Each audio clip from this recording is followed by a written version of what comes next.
Hi friends, welcome to V V kitchen. இன்றைக்கி நம்ம வீட்டில் நைட் இரவு சாப்பாடு என்னென்னா சிக்கன் பிரியாணி இது செய்ய போகிறோம். வீட்டில் கேட்டாங்கன்னா சிக்கன் பிரியாணி செஞ்சுருக்கேன். அதுக்கு தக்காளி, வெங்காயம், பச்சை மிளகா இதெல்லாம் வெட்டி வச்சுருக்கோம். அதுக்கப்புறம் சிக்கனை இஞ்சி பூண்டு பேஸ்ட்டு தயிரை ஊற்றி நல்லா ஊற வச்சுருக்குறோம். அதுக்கப்புறம் ஒரு பாத்திரத்தில் நல்லா எண்ணெய் ஊற்றி அது கூட எண்ணெய் காஞ்சதுக்கப்புறம் அது கூட இந்த பிரியாணி மசாலா ஐட்டம்ஸ் எல்லாம் போடணும். ஃபஸ்ட்டு பட்டை, கிராம்பு, அன்னாசிப்பூ, பிரியாணி இலை இதெல்லாம் போட்டு நல்லா எண்ணெயில் போடணும். போட்டதுக்கப்புறம் எண்ணெய் நல்லா நல்லா அந்த எண்ணெயில் வறுந்ததுக்கப்புறம் அதுக்கப்புறம் நம்ம வெட்டி வச்சுருக்கிற வெங்காயத்தை சேர்க்கணும். வெட்டி வச்சுருக்கிற வெங்காயத்தை சேர்த்ததுக்கப்புறம் வெங்காயம் நல்லா வதங்கணும். வெங்காயம் நல்லா வதங்கினதுக்கப்புறம் அது கூட பச்சை மிளகா சேர்க்கணும். பச்சை மிளகா சேர்த்து நல்லா வதக்கணும். வெங்காயம் நல்லா பொன்னிறமாக எண்ணெயிலே நல்லா வதங்கணும். வதங்கினதுக்கப்புறம் நான் 2 பச்சை மிளகா வெட்டி வச்சுருக்கிறேன். 2 பச்சை மிளகா சேர்த்து நல்லா வதக்கணும். அதுக்கப்புறம் கருவேப்பிலை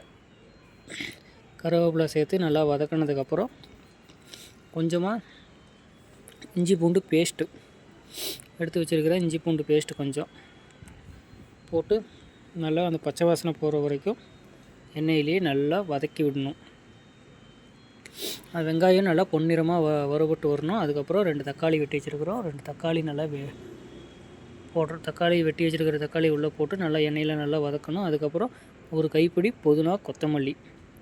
அந்த புதினா, கொத்தமல்லி நல்லா அந்த வெங்காயம் கூட இதை நல்லா சேர்த்து வதங்கினதுக்கப்புறம் கொஞ்சம் தயிர் சேர்த்து நல்லா கிண்டி விடுங்க. அதுக்கப்புறம் நம்ம அந்த தயிரில் ஊற வச்சுருக்கோம் இல்லையா சிக்கன், தக்காளி நல்லா வதங்கினதுக்கப்புறம் அது கூட சிக்கன் மசாலா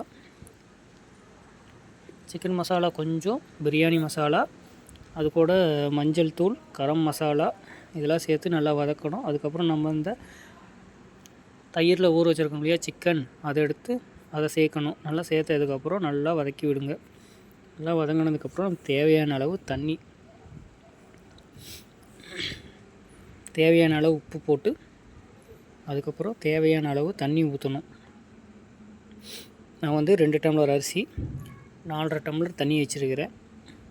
தண்ணி ஊற்றி நல்லா ஒரு கொதி வந்ததுக்கப்புறம் நம்ம அரிசி சேர்த்து நல்லா மூடி வச்சு ஒரு 3 விசில் விட்டு இறக்குனா சிக்கன் பிரியாணி ரெடி ஃப்ரெண்ட்ஸ். இந்த வீடியோவை பார்த்துட்டு இருந்தீங்கன்னா மறக்காமல் நம்ம சேனலை லைக் பண்ணி சப்ஸ்கிரைப் பண்ணுங்கள்.